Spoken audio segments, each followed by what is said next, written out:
Hey, what's up, guys? It is Rob. Welcome to day 3 of my Christmas movie challenge. If you haven't seen the first 2 episodes that I did, definitely check them out. Got some classic Christmas movies there. But today I thought I'd tackle a horror comedy, and it's definitely one of my favorites. And that is Gremlins. This is a 1984 American horror comedy written by Chris Columbus and directed by Joe Dante. The story follows a young man who receives a strange creature called a mogwai as a pet, which then spawns into other creatures who transform into small, destructive, evil monsters called Gremlins. As you can see on the cover here, you have Gizmo, who is a mogwai, a little furry creature, voiced by Howie Mandel, actually, which is pretty cool. And then you can see the shadow of what a mogwai can become if you don't follow the rules correctly. Turns into this, slimy kind of disgusting-looking gremlin creature. It says right here, what you see isn't always what you get. I think that's funny.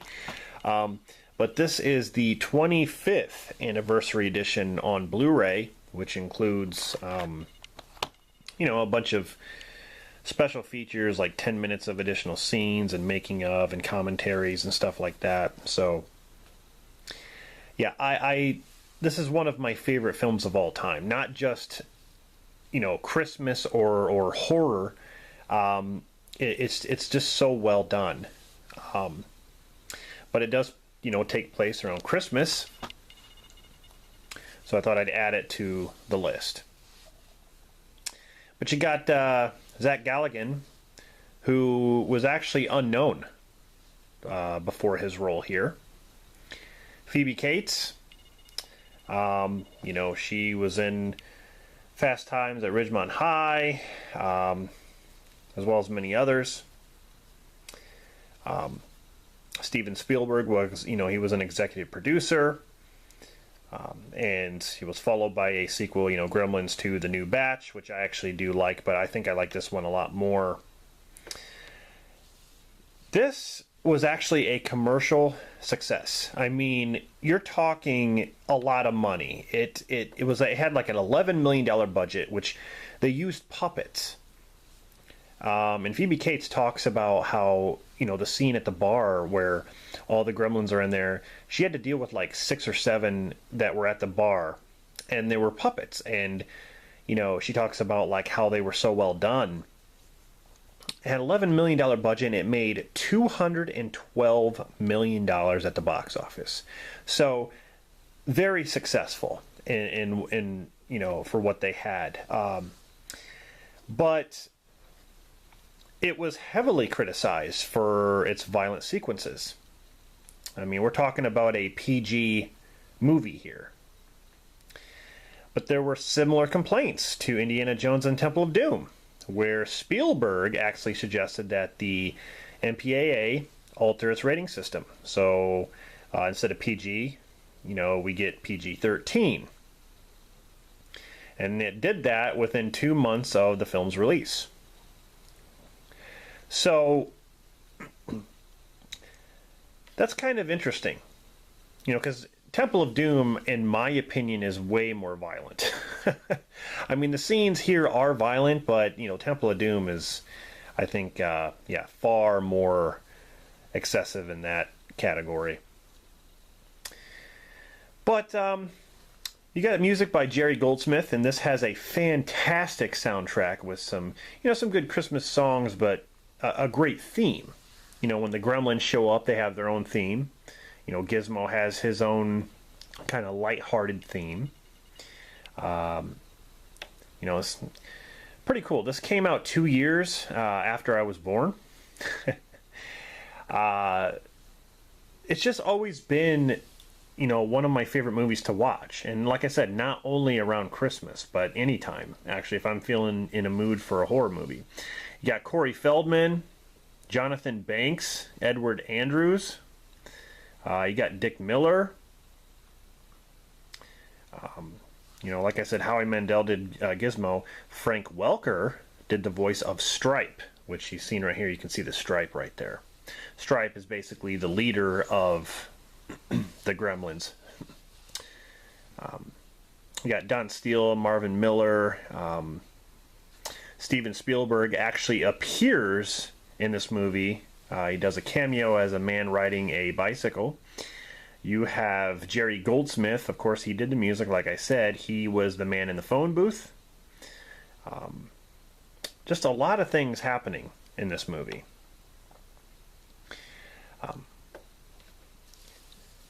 And also, Ghostbusters was released the same weekend as Gremlins. I just think this movie has a lot going for it.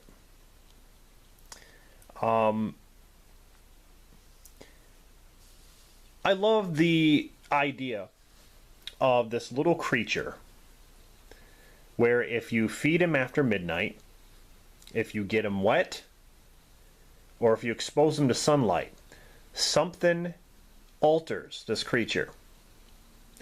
The main thing is if you get him wet. If you get him wet, he multiplies. You know, all these little fur balls start jumping out of the creature and then form other little creatures the same as Gizmo. If you feed them after midnight, that's when they turn into gremlins. That's when they turn into vicious, snarling, mean little critters. The sunlight thing, you can't expose them to sunlight because it will kill them. Too much vitamin D. I don't know. But I like how this movie sets up the rules. It sets up the rules, and of course, the rules get broken because otherwise you wouldn't have a movie. You don't want to make a movie where someone just follows the rules. That would be boring. Of course, you know someone's going to break the rules. So it starts off with, Randall Peltzer. He is a inventor, and I love his character because he invents these weird things that always go wrong. Everything he invents goes wrong. I love the juicer. You know, they put the orange in this machine. It's supposed to make orange juice, but it explodes all over the place. You know, he's got the bathroom buddy, which shoots toothpaste out. He's trying to do this card shuffler thing, and it goes haywire. Just all the stuff that he invents is just fun seeing, like, all these gadgets. Like this thing that cracks open eggs, and it would be easier to actually get an egg and crack it yourself, but he's got this little thing that cracks it, and I don't know. It's throughout the movie you get to see a lot of his inventions. But he comes across this old antique store in Chinatown, and he sees that this old man has a furry little creature sitting in this box, and he wants to buy him. And behind the old man's back, because he says he doesn't want to sell him, but behind his back, this young kid sells him to Randall Peltzer, and so he brings it home to his son Billy for a Christmas present, and that's when he reveals the rules, the 3 rules that he must follow. And of course, like I said, Billy, you know, it's like Billy tries to be careful, but at the same time, things just happen because they happen. And it's like, he gets him wet, feeds him after midnight, not knowing that his clock was disconnected. And so then the next day, there's eggs forming up in the bedroom, and they start to hatch, and they're gremlins. And the gremlins start running all over the town, start causing chaos and mayhem. One of the gremlins is actually at the school, captured in a cage, and for studying. This professor is studying him. That's one of my favorite scenes too. Hey there, I have a candy bar. Huh? You hungry? Huh? Yeah, just take it. Come on now. Just take it. There you go. Oh, man. One of my favorite scenes, too, is when they go to the movie theater and they're watching Snow White and the Seven Dwarfs. That was a fantastic scene. And, once they start creating chaos all over the town, it's just, it just reminds me of, like, a zombie invasion, but instead of zombies, it's gremlins. Like, everything is going haywire. And I guess there is a lot of violent scenes in the movie, but they don't go over the top with gore and blood. I mean, there's a part where the mom actually throws a gremlin in the microwave, turns on the microwave, and it explodes. That was pretty cool. But yeah, I'm not going to give away a lot of this movie, but that's basically the plot. This family adopts this creature and has to follow the rules, but they end up not following the rules, and stuff happens, and let's just say shit gets real. But fantastic cast, fantastic music, the voice acting, the puppetry that they have with these gremlins and the mogwai. He's so cute. He's better than any kind of dog or cat that you have. You want to have, everyone wanted to have their own gizmo in their house. And I mean, yeah, it's just it would be really cool to have. So yeah, this movie, it's one of my favorites. Like I said, it is very, very well done as far as the story and the acting, and I think it's definitely worth your while if you have not seen it. And I can't imagine you not have seen this movie, because this is just known everywhere to be like one of the best. So that is my pick for day 3, and that is Gremlins. So like I said, if you haven't seen it, definitely check this movie out. So thank you for watching this. I'll be back with more movie reviews and more videos, and also stay tuned for my movie challenge, my Christmas movie challenge on day 4.